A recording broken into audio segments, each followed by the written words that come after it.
Do you have a New Year's resolution every January? Do you think that the sizes in the shop are smaller and smaller? Do you eat less and less and you wait more and more?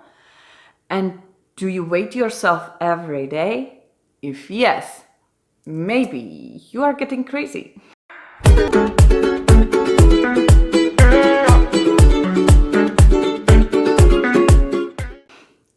So let's check that out.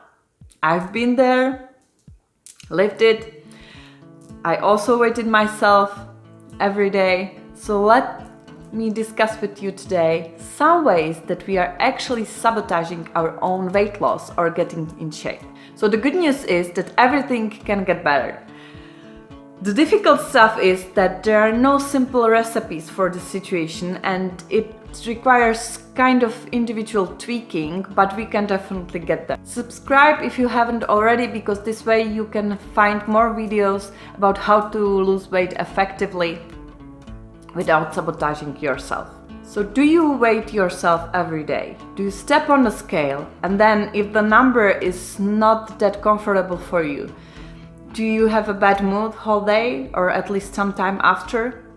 So it's just total waste of time. And if you are not fond of the number that you see on the scale, then you are starting stress reaction in your body. So that means that there are certain hormones that are flushed out into your system. And if we are stressed, we cannot have this rest and digest mode, which we really need if you want to burn some body fat. So throw it away, or if you can't, then at least don't use it more than once a week. And even better, find out some measurement that would be individually tailored to you and that would suit your situation. So it can be your favorite bands, centimeters, kilometers or miles that you run. One of my clients has a really cute measurement system. She says that when she can see her cheekbones, then she knows that she's satisfied with her weight. You are eating a piece of banana with applesauce and some kind of kids' cookies. If yes, it is highly probable that you are just finishing meals after your children. Which I understand, we don't want to waste food, right? And we want to finish what's on the plate. And if the kid is saying, no, I'm not having that last bite, it's kind of tempting to eat it instead of throwing it away, which I understand. But the issue is that it raises your insulin in between your meals. And then even though you are not eating that much calories in that portion, it simply flushes out insulin into your system, and that means that it stops fat burning because you cannot burn fat with the presence of insulin. So again, there are some tricks. You can add some ingredients. Maybe you want to skip the cookies and just keep the banana with, again, some stuff that balances out the composition of the food, and it doesn't evoke such a response from insulin, and that means that it also doesn't harm your metabolism as much. I already mentioned New Year's resolutions. Stats actually show that 60% of people don't keep up with their New Year's resolutions in about second week of January already. Also, different type of situation, but similar pattern. You start on Monday with diet exercise, and around Wednesday or Thursday, you are just giving up, right?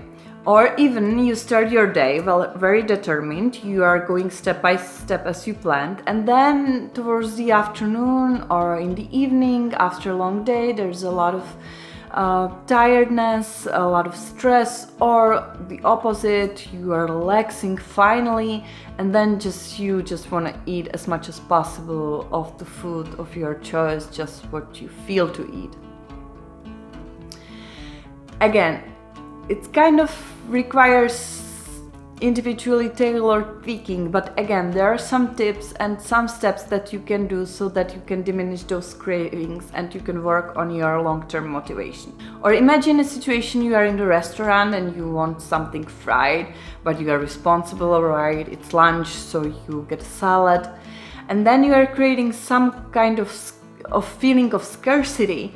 And then again, in the afternoon or in the evening, you have a dinner home and you just have some bread with a bunch of cheese and ham with ketchup. And in that dinner there is some type of bread, so there's a lot of gluten. Then there is cheese, ham, which again I mentioned in different videos how it is just filtered gluten in regular agricultural industry. Then you add ketchup, which there's a sugar, so again it's simple a carbohydrate, which gluten itself it's allergen, but in bread again you would have a simple carbohydrates. And ketchup kind of depends on the ingredients. If there's a lot of sugar, a lot of chemical ingredients again, and artificial sweeteners, it can be very difficult for your digestive system to handle, and that creates again stress. Plus you are balancing this feeling of scarcity. Or let's say that you are eating healthy, right? Lots of vegetables, moderate fruit, high quality food, you drink a lot of water, and then you add some kind of artificial industrial mixture. So it can be some protein shake, or even there are like complete lines of those foods. Well, the issue is that each food has a vibration, right? And during evolution we have been used to certain type of food, usually in form of leaves or berries. And if simply someone takes it and then dries it and then mixes it with other ingredients and then puts in some fillings and some conservants and some artificial sweeteners, it's completely different composition than we are used to. And that can be kind of difficult on our digestive system. And again, a healthy and flexible digestive system is very crucial here. And if our body is not able to handle some chemically changed food, then it is stress for us. And when we are stressed, there's stress hormones in our system, and that means that burning of body fat just stopped. And last situation I'm mentioning is that you feel kind of fluffy and you think that you are holding on some water, so you start drinking less water. And that's very detrimental, because we are right, 60-70% of water, and our body needs water for almost all, if not all, processes. So that means that if we are dehydrated and we don't drink enough water, our body starts to save water and also starts to prioritize the processes that are very priority for us. So that means that our brain function needs to be ensured. And on the other hand, the processes like digesting, building new muscles, flushing out toxins and waste material from our cells, all these processes are deprioritized. And that's opposite of what we want to create. So I would definitely encourage you to watch out for your water intake. Don't limit it. Make sure you are hydrated.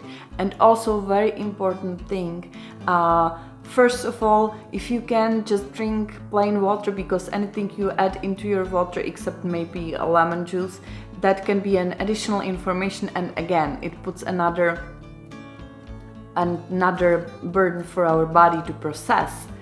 But also how much water you actually have in your system and how much of it is bound within the cells and doesn't need to be there actually depends a lot on management of your minerals, mainly sodium and potassium. So that's what I would watch for. And also I have a video about relationships between minerals and vitamins. So maybe if you are listening to me, maybe you are telling yourself, okay, maybe this is also what I'm doing, or it has happened to me. So don't worry, again, as I said, we can fix it and we can definitely improve it. If you have maybe a different pattern that you repeat and you know that it doesn't serve you maybe that well, then share it in the comments for the others and I can make specific video about that, or we can meet at some webinar to talk about it. Thank you for watching and welcome on the journey!